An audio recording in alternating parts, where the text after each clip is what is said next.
Hello friends, welcome to SD tutorial YouTube channel. তো আজকে তোমাদেরকে বলেছিলাম যে বিভিন্ন কলেজ এবং ইউনিভার্সিটির বৈঠক রয়েছে, ক্যালকাটা, যাদবপুর, রবীন্দ্রভারতীর বৈঠক রয়েছে এবং এসকেবিইউ এর বৈঠক রয়েছে। তো কি কি আপডেট উঠে আসছে সেখান থেকে আমি বলেছিলাম যে আপডেট চলে এলেই তোমাদেরকে দিয়ে দেবো।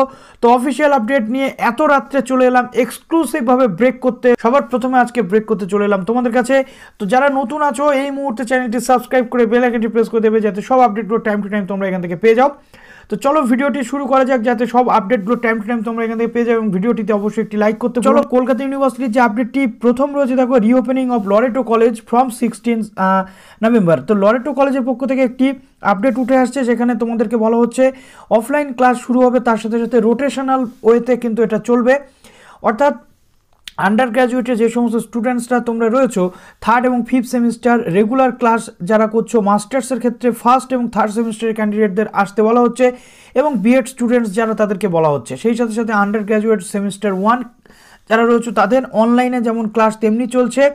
সুতরাং এখানে তোমাদের মনডে, ওয়েডনেসডে এবং ফ্রাইডে অফলাইন ক্লাস তোমাদের হবে সেমিস্টার 3, সেমিস্টার 5-এর যে সমস্ত স্টুডেন্টসরা রয়েছে তারা, এবং টিউসডে, থার্সডে এবং স্যাটারডে যারা রয়েছে অফলাইন ক্লাস হবে তাদের সেমিস্টার 3 যারা আন্ডার গ্র্যাজুয়েট রয়েছে তাদের। তো লরেটো কলেজ কিন্তু তা এখানে আন্ডার গ্র্যাজুয়েটদের কিন্তু ডাকছে থার্ড এবং ফিফথ। পোস্ট গ্র্যাজুয়েটের ক্ষেত্রে বলা হচ্ছে অফলাইন ক্লাস হবে থার্ড সেমিস্টারের স্টুডেন্টস, এবং টিউসডে, থার্সডে এবং স্যাটারডে হচ্ছে offline class for all first semester students যারা পিজি রয়েছে সেই সমস্ত ক্যান্ডিডেট। তো ক্যালকাটার আজকের আপডেটটার সাথেও এটা আমি একটু ম্যাচ করানোর চেষ্টা করবো, এবং বিএডের ক্লাস কিন্তু অফলাইনে হবে মানডে, ওয়েডনেসডে এবং ফ্রাইডেতে। তো এইভাবে তোমাদের বাদবাকি যে প্রসেস সেটা কিন্তু হতে চলেছে। তো এখানে ক্লাসের যে রুটিন সেটা তোমরা দেখে নিতে পারছো। এরপর চলো আজকে ক্যালকাটা ইউনিভার্সিটির পক্ষ থেকে কী আপডেট চলে এসেছে সেটা দেখে দিচ্ছি। তারপরে তোমাদের এখানে রবীন্দ্রভারতীর আপডেটটাও বলবো। তো নতুন পড়ুয়ারদের জন্য খুলছে না কলেজের দরজা, কারা করবে অফলাইন ক্লাস। তো এখানে দেখো আমি অপেক্ষা করছিলাম ইউনিভার্সিটির যদি কোনো অফিসিয়াল নোটিশ আসে তার জন্য, কিন্তু এখানে এক একটা ওয়েবসাইট এক এক রকম বক্তব্য রাখছে, এখানেই তৈরি হচ্ছে কনফিউশন। প্রথমত আমি এটা তোমাদের দেখাচ্ছি, তারপরে আরেকটি ওয়েবসাইটও তোমাদেরকে দেখাচ্ছি।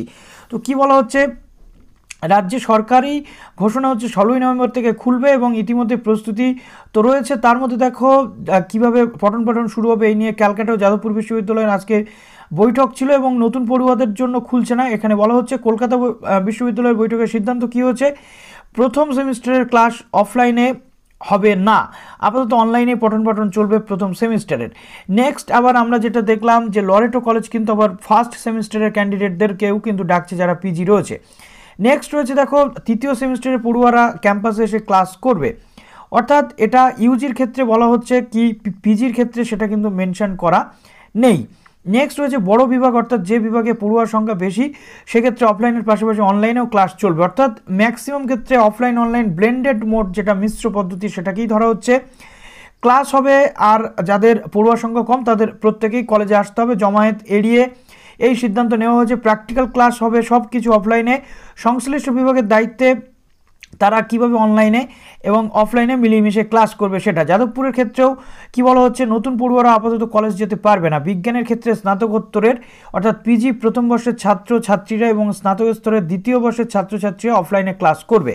অর্থাৎ যাদবপুর সায়েন্সের ক্যান্ডিডেটদের কিন্তু এখানে যারা পিজি রয়েছে তাদেরকে ডাকছে, এবং গ্র্যাজুয়েশনের ক্ষেত্রে সেকেন্ড ইয়ারের ক্যান্ডিডেটদেরকে ডাকা হচ্ছে, তারাই ক্যাম্পাসে আসবে। স্নাতকোত্তর দ্বিতীয় বর্ষে কারা আসবে আর কারা আসবে না সেটা ঠিক করবে সংশ্লিষ্ট বিভাগ।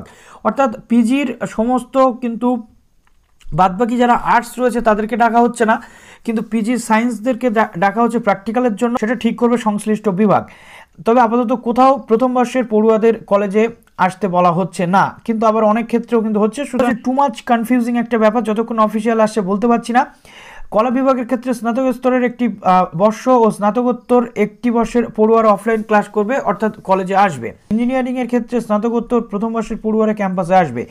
পিএইচডি ও এমফিল সবাই ক্যাম্পাসে আসবে, অফলাইনের পাশাপাশি সব বর্ষের জন্যই অনলাইন ক্লাস চালু থাকবে। অর্থাৎ অফলাইন অনলাইন ব্লেন্ডেড মোডের কথা কিন্তু এখানে বলা হচ্ছে। এবার আমরা যদি দেখি রবীন্দ্রভারতী ইউনিভার্সিটির ক্ষেত্রে, সেখানে কিন্তু বলা হচ্ছে আবার যে হোস্টেলের ফ্যাসিলিটি দেওয়া হবে না, তাহলে স্টুডেন্টসদের ক্ষেত্রে কি হবে। তো দেখো এখানে কি বলা হচ্ছে, it is notified all concern teachers, students, officers, research scholar যারা রয়েছে, সাপোর্টিং স্টাফ 16 তারিখ থেকে খুলে যাচ্ছে, এবং এখানে প্রোটোকল দেওয়া হয়েছে রবীন্দ্রভারতী ইউনিভার্সিটির পক্ষ থেকে। Offline classes may be held 3 দিন করে ক্লাস হবে, একটা হচ্ছে বুধবার, একটা হচ্ছে মঙ্গলবার, বুধবার এবং বৃহস্পতিবার করে। University strictly Covid protocol maintain করেই কিন্তু হবে। জিতে ফাইনাল সেমিস্টারতে ডাকা হচ্ছে, 7 সেমিস্টারতে ডাকা হচ্ছে যারা ভিজুয়াল আর্টস, এবং MA 3rd সেমিস্টারতে ডাকা হচ্ছে। নেক্সট এখানে দেখো কি বলা হচ্ছে, সমস্ত departmental time table department wise হবে এবং অনলাইন ক্লাস কিন্তু may be organized for such students. অর্থাৎ এর পাশাপাশি অনলাইন ক্লাস চলবে কবে, যে সমস্ত স্টুডেন্টসদের ওই দিনগুলোতে ক্লাস থাকবে না এবং যে সমস্ত প্রফেসরদের ওই দিনগুলোতে ক্লাস থাকবে না সেই দিনগুলোতে কিন্তু অনলাইন ক্লাস হবে। অর্থাৎ এই দিনগুলোতে অনলাইন ক্লাস হচ্ছে না, টিউসডে ওয়েডনেসডে এইগুলো বাদ দিয়ে। তবে ফার্স্ট সেমিস্টারদের জন্য কিন্তু হবে। নেক্সট হচ্ছে অনলাইন ক্লাস। নেক্সট হচ্ছে দেখো কি বলা হচ্ছে, দেখো এখানে প্রত্যেকটা ডিপার্টমেন্ট ওয়াইজ প্ল্যান করতে বলা হচ্ছে। সমস্ত এইচওডিদেরকে রিকোয়েস্ট করা হচ্ছে তারা যেন একটা নির্দিষ্ট গাইডলাইন এর জন্য তৈরি করে। নেক্সট হচ্ছে এমফিল পিএইচডি স্কলারদের কিন্তু ক্যাম্পাসে আসতে বলা হচ্ছে এবং তার জন্য সঠিক প্রোটোকল মেনে, এবং ক্লাসের সময় কিন্তু 10:30 থেকে 5টা পর্যন্ত। MPhil PhD MA 3rd semester students may be allowed to use central library. Central library কারা ইউজ করতে পারবে? MA ফাইনাল সেমিস্টার এবং এমফিল পিএইচডি স্টুডেন্টসরা।